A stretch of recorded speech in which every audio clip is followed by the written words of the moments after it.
We're choosing Amber for the VP role. I can still recall precisely how the atmosphere shifted when those words landed, like the room had been drained of oxygen in an instant. My chest tightened, heat rushed to my face in a wave of humiliation as I sat across from Martin, our CEO, in that polished conference room where I'd pitched hundreds of successful strategies over the years. "I don't understand," I managed, my voice pathetically small. "My numbers lead the entire division. I've dedicated 25 years to this place." "Yes, Diana, we're aware." Martin's smile never touched his eyes.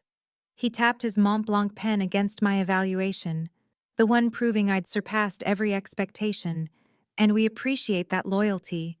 But Crestwood needs new energy, fresh viewpoints. Amber brings spark. The clients react well to new blood, as if mine had spoiled the moment I turned 48.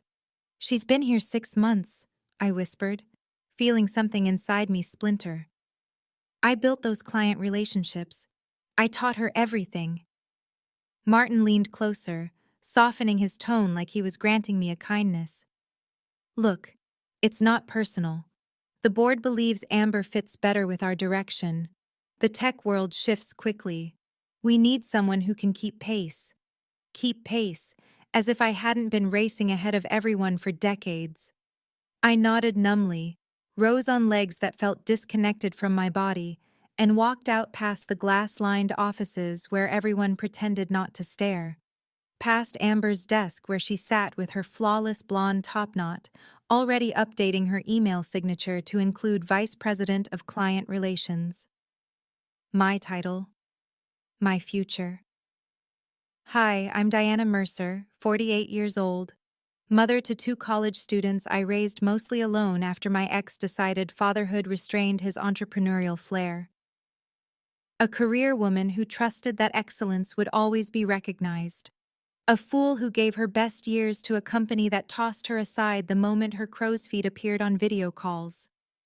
Before I get into what happened next, because believe me, this story bends in directions even I didn't foresee, take a moment to like this video and subscribe.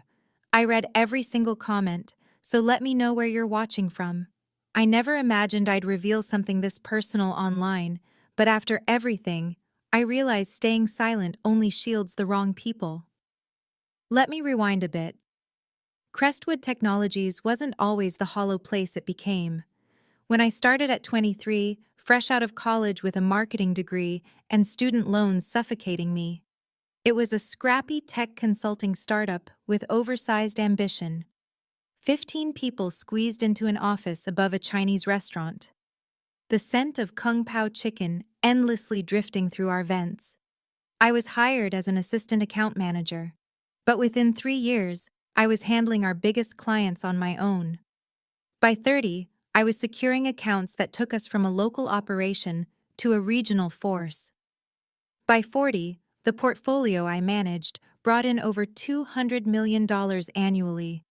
I got married somewhere in between, had kids, and got divorced when Tom decided his cycling instructor understood him better than his supposedly work-obsessed wife.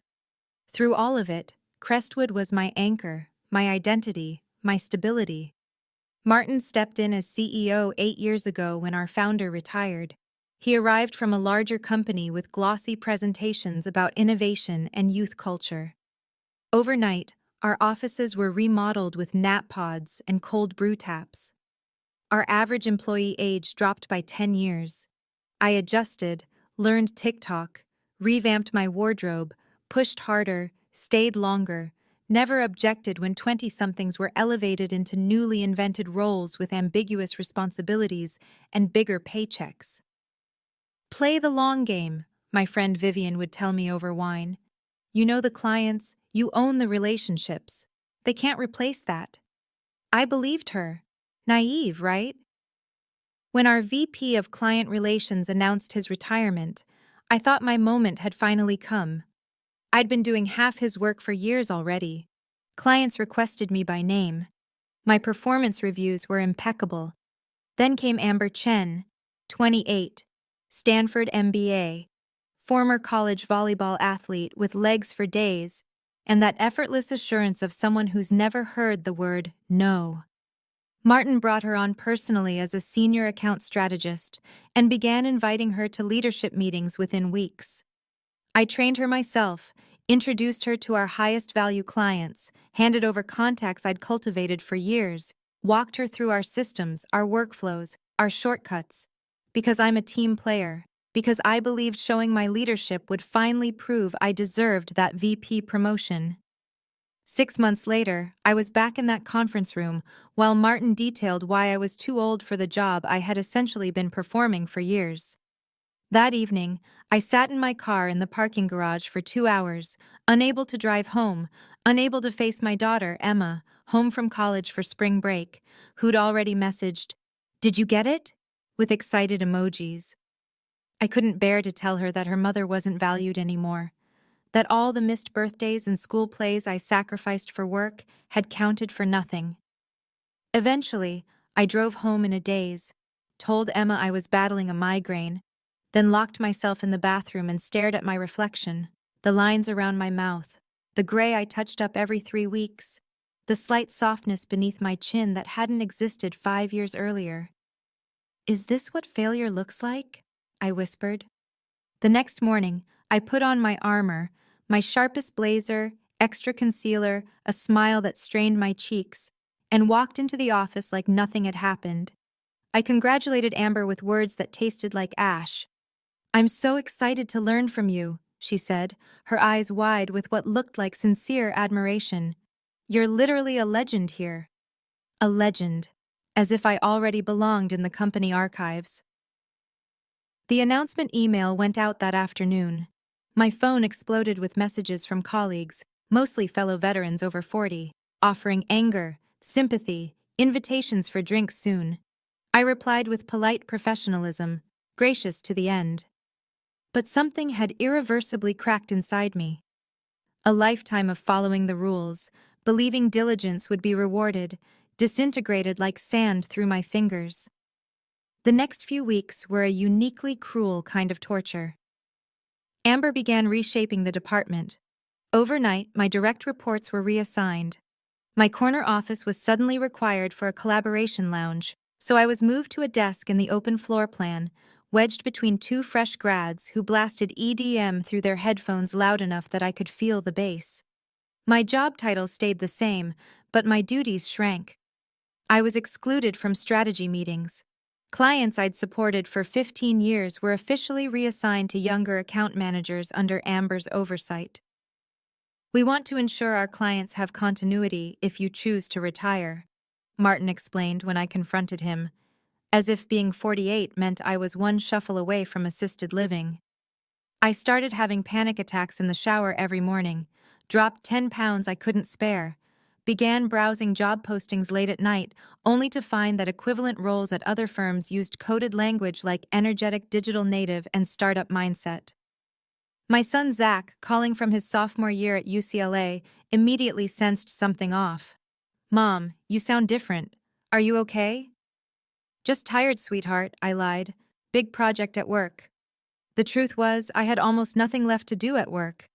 I'd been sidelined so thoroughly it felt like I'd already been fired, just without the severance check. I started calculating how long my savings would last if I quit, how I'd justify the gap on my resume, whether I could cover both kids' tuition without my paycheck. Then came the Williams account crisis. Williams Aerospace was our largest client, a $50 million annual contract representing nearly 20% of Crestwood's revenue. I'd personally managed their account for 17 years, through 3 different CEOs on their side. Their current CEO, Robert Williams, the founder's son, had been a rising executive when I first started working with them. We'd built our careers in tandem. Amber had been particularly eager to seize the Williams account. In meetings, she kept calling Robert Bob, even though everyone knew he hated the nickname, and went on about modernizing their approach. 3 months after her promotion, Williams skipped a quarterly review meeting. Then they rescheduled, and skipped again. Their invoices, once paid with precision, suddenly started showing delays. I heard whispers but kept my head down. Not my problem anymore, right? Then came that Wednesday morning. I was at my sad little desk updating my LinkedIn profile when Martin appeared beside me, face pale. "Diana, conference room, now." Inside, I found Amber pacing, her usual composure shattered. Two board members stared grimly from the video screen. "What's going on?" I asked, taking a seat. Martin ran his hands through his thinning hair. "Williams is threatening to cancel their contract, all of it, effective immediately." The room seemed to tilt sideways. "On what grounds?" "They claim we've been unresponsive to their needs, that our new strategies don't align with their culture." Martin wouldn't meet my eyes. "Robert Williams is demanding to speak to you personally, says if you're not on the call this afternoon, they're walking." I felt a dangerous flutter of satisfaction beneath my ribs. "Me? But I'm not on the account anymore." "This isn't funny, Diana," Amber snapped, voice higher than usual. "We could lose everything. You need to fix this. Fix this." After they'd pushed me aside, after making it clear I was obsolete. "What exactly do you want me to do?" I asked, voice level. "Whatever it takes," Martin said. "Tell Williams there was a miscommunication, that you're still involved, that Amber works under your supervision." I let his words hang, feeling their weight, their desperation. "That would be lying," I finally said. The room went silent. One board member leaned to the camera. "Ms. Mercer, I understand you must feel overlooked given recent changes, but surely you care about the company's survival." Did I, though? That question spun in my mind as I realized I now held the power I'd been told I no longer deserved. "I need to think," I said, standing. "And I'll need to review the Williams file before I can help." "Of course," Martin said quickly. "Anything you need. Amber will restore your access." I walked out, feeling their eyes on my back. For the first time in months, I stood straight. In the bathroom, I locked myself in a stall and pressed my forehead against the cool metal door. My heart raced, not with anxiety, but with possibility, with the dizzying awareness that I'd been handed leverage I never expected to have. Robert Williams hadn't contacted me by accident. We'd had dinner just last month, a catch-up between old friends I hadn't mentioned at Crestwood. He'd asked pointed questions about my career, noticed I seemed less enthusiastic than usual. I'd been vague, protective of my professional image. He must have connected the dots when Amber started handling his account. My phone buzzed with a text from Martin. "Meeting with Williams set for 3 p.m. Please be prepared." I closed my eyes and allowed myself, just for a moment, to imagine options I'd never considered before. The loyalty that had defined my career suddenly felt like chains I could shrug off. By the time I walked back to my desk, a decision had crystallized, one that would either secure my future or burn everything to the ground. Either way, I wouldn't be anyone's legend anymore. I'd be their reckoning. I pulled up my personal email and began composing a message to Robert Williams. My fingers didn't shake at all. "Robert, we need to talk before the 3 p.m. call. There are things you should know." Robert responded within minutes. "Diana, expected to hear from you. Call my private line ASAP." I glanced around the office. Amber was huddled with Martin in his glass-walled office, both gesturing frantically. No one was watching me. I grabbed my purse, walked calmly to the stairwell, and called Robert once the heavy metal door closed behind me. "This explains so much," he said, after I'd laid out the situation, my demotion, and everything but names, how I'd been systematically pushed aside. "The new proposals from Crestwood are garbage, complete misunderstanding of our needs." "Amber's smart," I said, surprising myself with my fairness. "Just inexperienced." "Smart doesn't matter when the board is breathing down my neck about wasted marketing dollars." Robert's voice hardened. "Look, I didn't call just because I miss working with you, though I do. Our numbers are down 12% since they took you off our account. My CFO is talking about finding a new agency altogether." My heart pounded as I paced the concrete stairwell. "What exactly do you want, Robert?" I asked. "You back on our account fully empowered, Or we walk. He paused. Unless you've already got one foot out the door. The question hung between us. Did I? Should I? I needed to think about what was best for me now. I answered carefully. We'll think fast. I meant what I said. If you're not running point for us by the end of the week, we're pulling the contract. And Diana, you might want to check your email more often. There are people who still value experience in this industry. We hung up, and I checked my personal email again. 3 messages from competing agencies, all sent within the past month, with subject lines like opportunity to discuss and confidential interest in your expertise. I'd been so focused on saving my position at Crestwood that I hadn't noticed the recruiters circling. For the first time in months, a genuine smile spread across my face. I had options. I had leverage.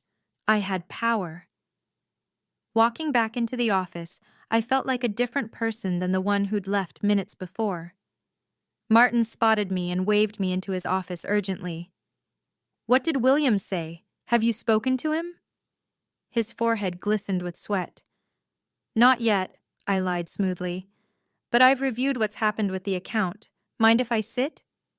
I planted myself in the chair across from his desk without waiting for permission. The power chair, the one visitors rarely got to use. We don't have time, Martin began. Actually, we do, I interrupted, enjoying the startled look on his face. The call isn't for 3 hours, and before I salvage this situation, we need to clarify terms.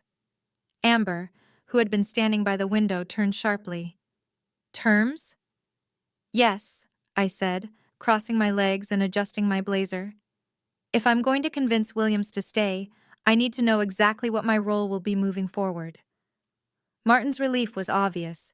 He assumed this was just a negotiation for a better title, maybe more money. Of course, Diana, we value your contribution. Stop, I held up a hand. Let's not pretend. 6 months ago, I was too old, too outdated for leadership. Now you need my relationships to save the company. Here's what's going to happen. I laid out my demands. Full reinstatement as lead on the Williams account, a senior VP title above Amber, and a compensation package reflecting my true value.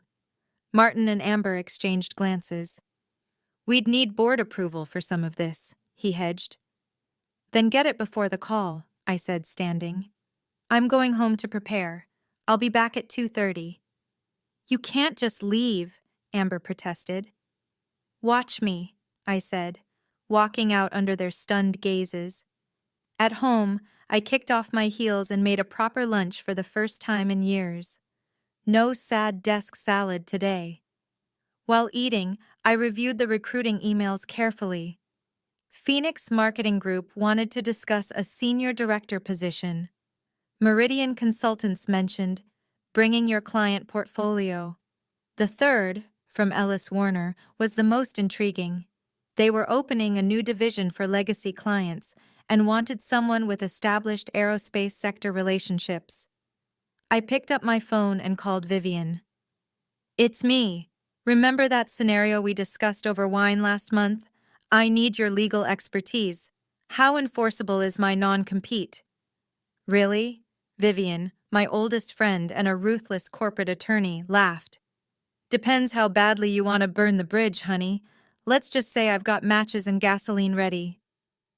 By the time I returned to Crestwood at 2:30, I had 3 meetings scheduled with competing agencies, a clear understanding of navigating my non-compete clause, and a secondary email sent to Robert Williams with some very interesting attachments. Martin, Amber, and now the full executive team waited in the conference room. A contract sat at my place, the promised promotion and raises already signed by the board chairman. Diana. Martin's smile was too wide, too desperate. We're so pleased to offer you this enhanced role. The board met virtually and unanimously approved everything you asked for. I picked up the contract, flipped through it without sitting. Thank you. This looks comprehensive. Relief flooded his face. Excellent.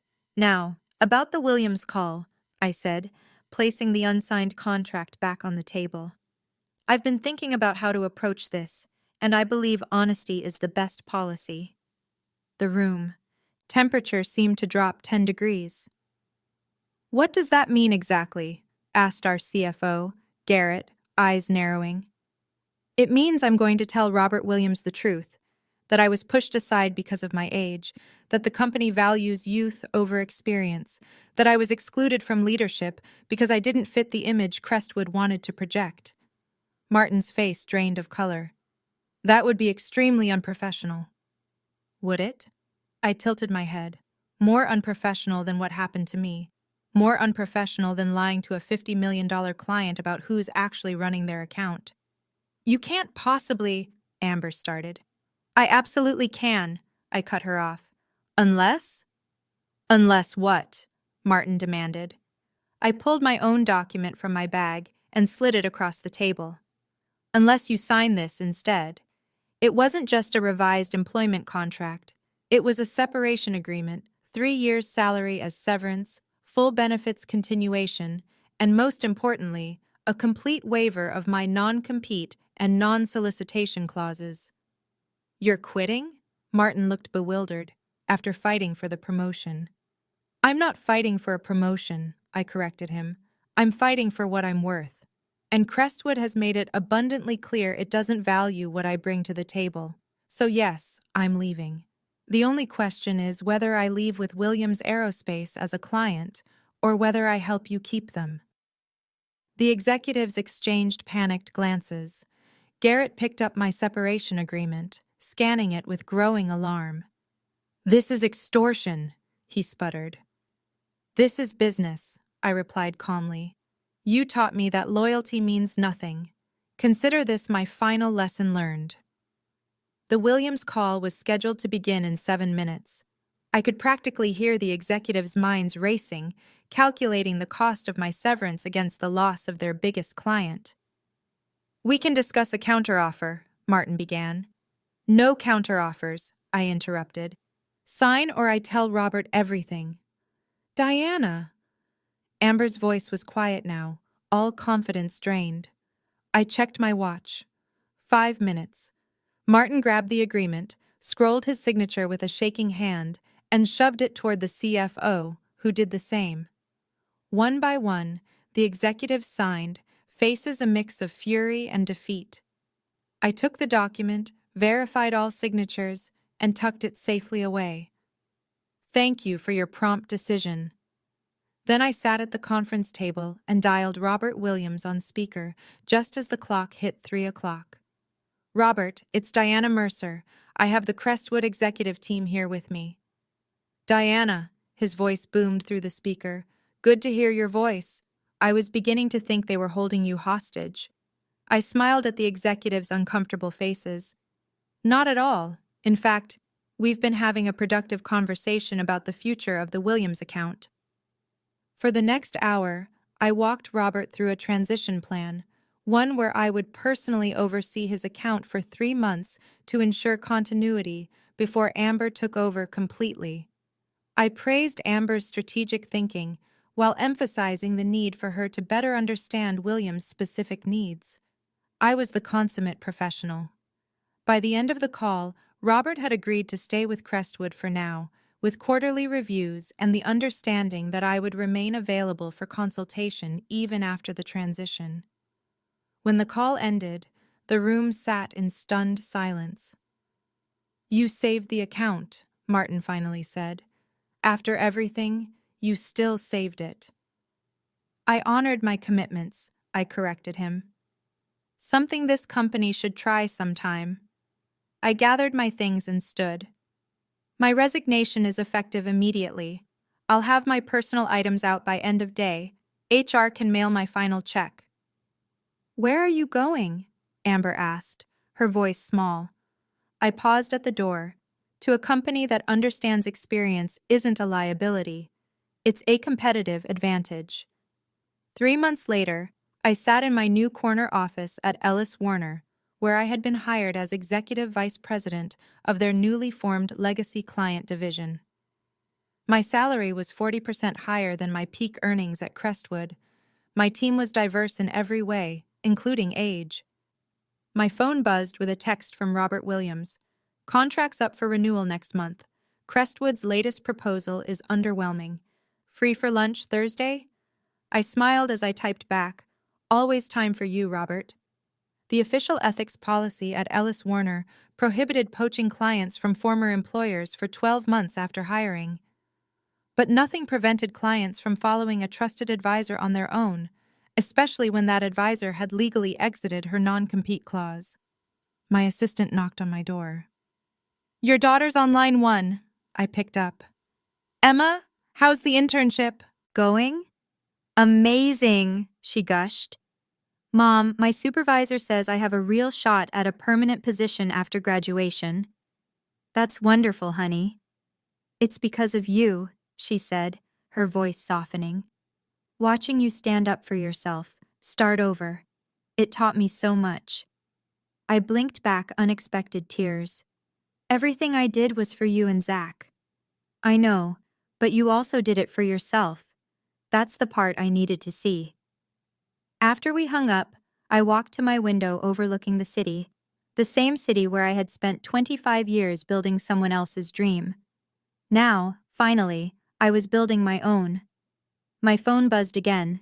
A news alert.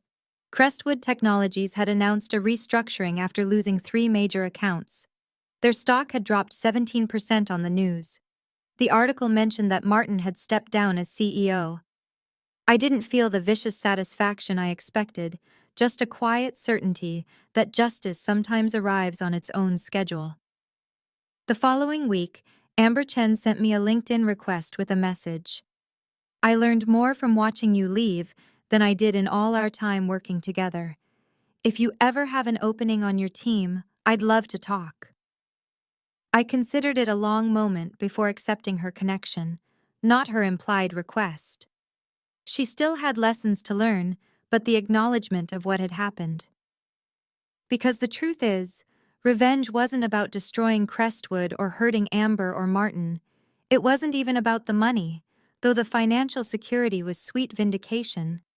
Real revenge was finding my worth outside the company that discarded me. It was discovering that the relationships I'd built were mine, not theirs. It was walking away on my terms, head high, future secure. At 48, I wasn't too old. I was just getting started. And that, my friends, is the most satisfying revenge of all.